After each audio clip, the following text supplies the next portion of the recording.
Assalamualaikum warahmatullahi wabarakatuh.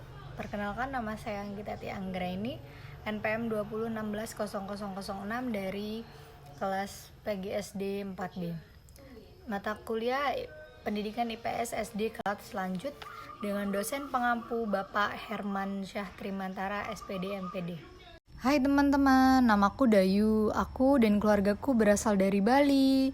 Saat di Bali, aku tinggal di daerah Tabanan. Bagaimana kondisi lingkungan tempat tinggalku? Ayo kita cari tahu. Adik-adik, apakah kalian tahu Pulau Bali? Atau kalian tinggal di Bali? Atau pernah jalan-jalan ke Bali? Di Bali banyak sekali budaya yang kita pelajari. Sekarang kita akan belajar kondisi lingkungan tempat tinggal masing-masing, terutama tempat tinggal Dayu. Bali sangatlah terkenal hingga di luar negeri sebagai ikon pariwisata Indonesia. Bali memiliki potensi pariwisata seperti wisata alam, wisata seni, dan budaya. Provinsi Bali terbagi atas 8 kabupaten dan 1 daerah kota. Tabanan merupakan salah satu kabupaten di Provinsi Bali. Wilayah Kabupaten Tabanan didominasi oleh pegunungan dan pantai. Selain itu, Tabanan terkenal sebagai penghasil beras dan sayuran. Mayoritas penduduknya bermata pencaharian sebagai petani. Namun, penduduk yang tinggal di pantai bermata pencaharian sebagai nelayan. Keadaan alam suatu tempat mempengaruhi mata pencaharian penduduknya. Lingkungan mempengaruhi mata pencaharian penduduk di suatu daerah. Mata pencaharian penduduk di suatu daerah berbeda dengan daerah lain. Mata pencaharian penduduk di daerah pesisir pantai berbeda dengan penduduk di daerah dataran rendah maupun di dataran tinggi. Simak penjelasannya berikut. Penduduk di daerah pantai bermata pencaharian sebagai nelayan, petani, tambak, pedagang, petani garam, dan perajin. Penduduk di daerah dataran rendah bermata pencaharian sebagai buruh, petani, pedagang, dan beternak. Penduduk di daerah dataran tinggi bermata pencaharian sebagai petani, peternak, pedagang, dan pekerja kebun. Misalnya, kebun teh, kopi, dan cengkeh. Selain itu, penduduk yang tinggal di desa juga memiliki mata pencaharian yang berbeda dengan penduduk di kota. Penduduk di desa lebih banyak bermata pencaharian sebagai petani, peternak, perajin, pedagang, buruh tani, dan berkebunan. Sebagai penduduk di kota bermata pencaharian sebagai pekerja jasa, pegawai bank, konsultan, pengacara, sopir, karyawan, dan pedagang. Mengapa mata pencaharian penduduk berbeda sesuai lingkungan tempat hidupnya? Penduduk di suatu daerah cenderung memanfaatkan kekayaan alam di daerah tempat tinggalnya untuk memenuhi kebutuhannya. Karena kekayaan alam suatu daerah dengan daerah lain berbeda. Penyebabnya keragaman jenis mata pencaharian penduduknya. Selain itu, keadaan lingkungan suatu daerah juga mempengaruhi jenis pekerjaan penduduknya. Mengapa penduduk di desa dan di kota memiliki mata pencaharian yang berbeda? Masyarakat di desa bekerja sebagai petani karena banyak lahan petani yang tersedia. Sedangkan penduduk di kota lebih banyak bekerja sebagai pekerja jasa karena di kota merupakan pusat pemerintahan dan perdagangan. Apa perbedaan petani di daerah dataran rendah dan dataran tinggi?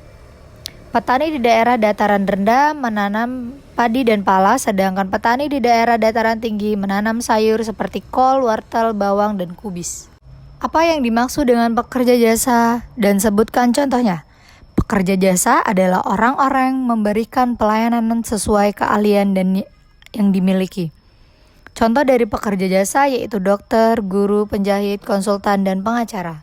Buatlah contoh laporan hasil pengamatan. Laporan hasil pengamatan dari Dayu. Nama Dayu, kelas 4, alamat Desa Penabel, Tabanan, Bali. Nama daerah tempat tinggalku adalah Desa Penabel. Tempat tinggalku termasuk daerah dataran tinggi. Mata pencaharian penduduk di lingkungan tempat tinggalku yaitu petani. Alat transportasi lingkungan tempat tinggalku yaitu sepeda. Kesenian di lingkungan tempat tinggalku seperti tarian adat Bali, pertunjukan, dan seni ukir. Saat libur sekolah, Dayu dan keluarganya libur ke rumah nenek. Rumah Nenek Dayu berada di Banjar Bukit Catu, Candi Kuning, Batu Riti, Tabanan, Bali. Dayu senang menghabiskan waktu bersama neneknya. Nenek Dayu suka bercerita. Kali ini Nenek Dayu menceritakan tentang asal mula Bukit Catu. Asal mula Bukit Catu. Di pedalaman Pulau Bali, terdapat sebuah desa yang subur. Di sana tinggallah sepasang suami istri. Mereka bekerja sebagai petani. Menjelang musim panen, si suami berkata kepada istrinya, "Jika nanti hasil panen kita melimpah, buatlah tumpeng nasi yang besar. Kemudian undanglah tetangga untuk makan bersama." Istrinya pun setuju. Kedua suami istri itu pun berharap panen mereka melimpah. Tak lama kemudian harapan mereka terkabul. Si istri menyiapkan tumpeng nasi dan mengundang seluruh penduduk desa untuk makan bersama. Menjelang musim panen berikutnya, si suami berkata lagi kepada istrinya, "Semoga panen kita lebih banyak lagi, kalau bisa 3 kali lipat dari sebelumnya. Jika harapanku terkabul, buatlah 3 tumpeng nasi yang lebih besar dari sebelumnya." Kemudian si istri membuat 3 tumpeng dan mengundang seluruh penduduk desa untuk berpesta kembali.